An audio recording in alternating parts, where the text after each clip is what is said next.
The Star of David, of course, is the Star of Saturn. We can trace the Star of David, or the Shield of Solomon, as it has been called, back to the ancient worship of El in Israel, El being the planet Saturn in the ancient world.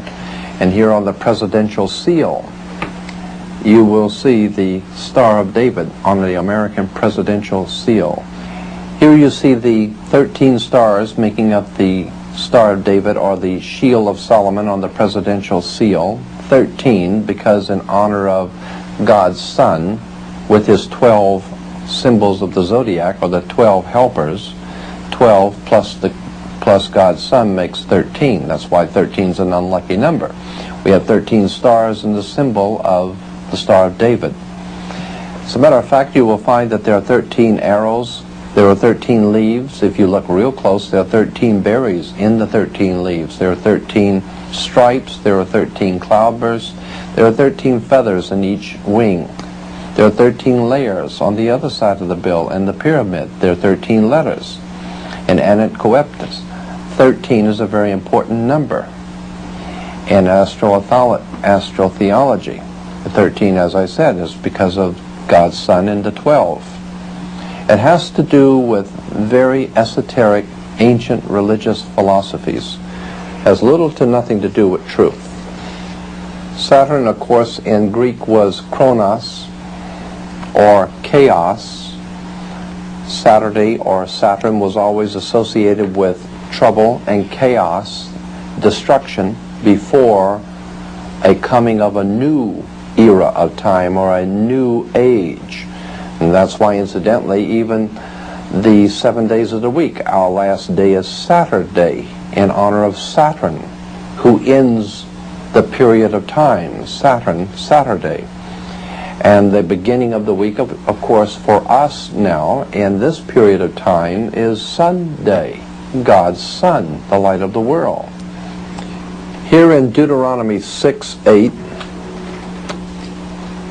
God commands his followers in Deuteronomy 6:8, saying, "And thou shalt bind them for a sign upon thy hand, and they shall be as frontlets between thine eyes."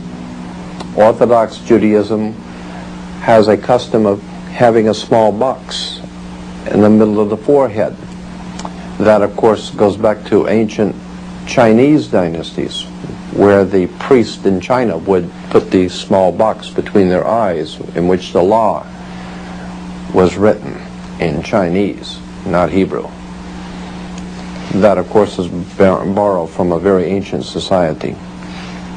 And also, we want to talk about the fact that the Egyptians had a leader filling the place of Moses by the name of Hermes, and his writings were held in a similar estimation, as they were believed to be inspired and dedicated by infinite wisdom. So we see the connection between Hermes and Moses. And second, the Egyptians had a priesthood of wealth and power, and possessed the same sacerdotal caste system as those of the Jews. And third, the priesthood was hereditary and confined to certain tribes, as it was also with the Jews. And according to Diodorus of Sicily, and also nearly all of their ceremonies were essentially the same. So we find out that so much of what we call Judaism was exactly the same in the ancient Egyptian. Interesting, too, that Egypt, before Israel, had a scapegoat, because there were two goats always sacrificed. One would be killed, and one would be allowed to leave the town, taking the sins of the town with him.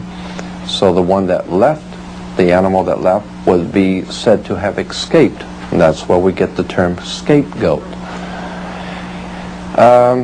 Then we find that both the ancient Egyptians and the Hebrews practiced circumcision. And as we have the authority of Herodias saying that the Jews and Phoenicians borrowed the custom from the most ancient Egyptians. Both Jews and Egyptians took their shoes off when approaching the holy place, which was what the Egyptians called the temple. Interesting that in Egypt they had the temples thousands of years before Hebrews had temples. The word temple, meaning house of God or house of El, comes from the ancient worship of El, the old Semitic ancient god, such as the temple at Luxor, the temple at Thebes, the temple at Karnak. Both Jews and Egyptians before them believed in one supreme overruling God and many subordinates. And in Egypt, those subordinates were known as angels. And in their character and office, they were essentially the same, both in Egyptian and Hebrew. There are hundreds of other analogies that can be pointed out which indicate, beyond the shadow of a doubt, that Judaism is of Oriental and ancient Egyptian descent. Here in the Bible, in the New Testament, Jesus is referred to as the Good Shepherd that shepherds his flock. And in the book of Revelation, we have two scriptures saying that Jesus is the Good Shepherd, but he also is the man-child who was brought forth to rule all nations with a rod of iron. So the Messiah would be both the great shepherd, and he would shepherd the nations with a rod of iron. That's in 12:5, rod of iron. When we go back to Psalms 23:4, we read, "Yea, though I walk through the valley of the shadow of death, I will fear no evil, for thou art with me. Thy rod and thy staff are with me, and they comfort me." 23rd Psalm says that the Messiah has a rod and a staff, because the staff is the staff of a shepherd and the rod is the rod of iron in the book of Revelation.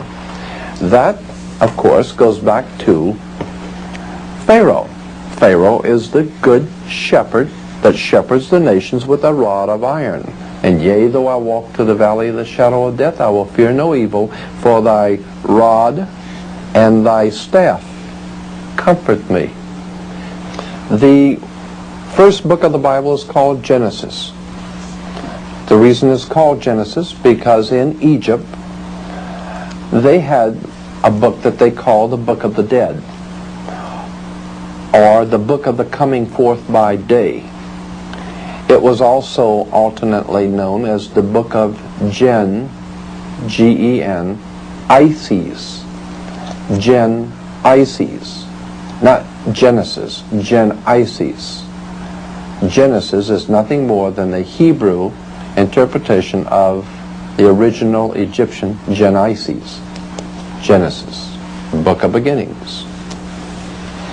In the booklet, The True Authorship of the New Testament, we find that Josephus was a Roman writer, not Hebrew. His name was Arius Copernicus Pisos. Arius Copernicus Pisos, whose pen name was Josephus. We find interesting points brought out in the book on the true authorship of the New Testament. The comparisons between the Joseph of Genesis and the Jesus of the New Testament. For Joseph is said to have had 12 brothers. Jesus had 12 apostles. Spices on camels were brought to Joseph. Spices from the Magi's were brought to Jesus. Joseph flees from Potiphar's wife with his cloak. The young disciple in Jesus' story flees with his coat when Jesus is arrested. Joseph is sold for 20 pieces of silver. Jesus is sold for 30 pieces of silver. Brother Judas suggests the sale of Joseph. Jesus' apostle Judas suggests the sale.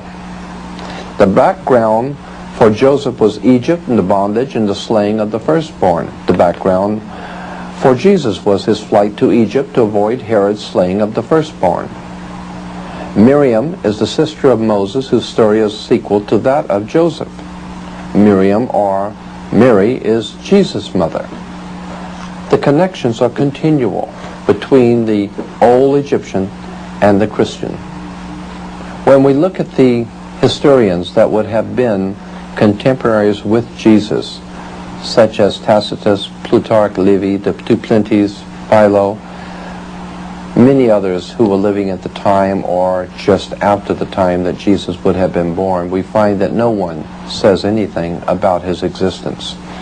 We find that Christianity was in fact nothing more than a Roman story.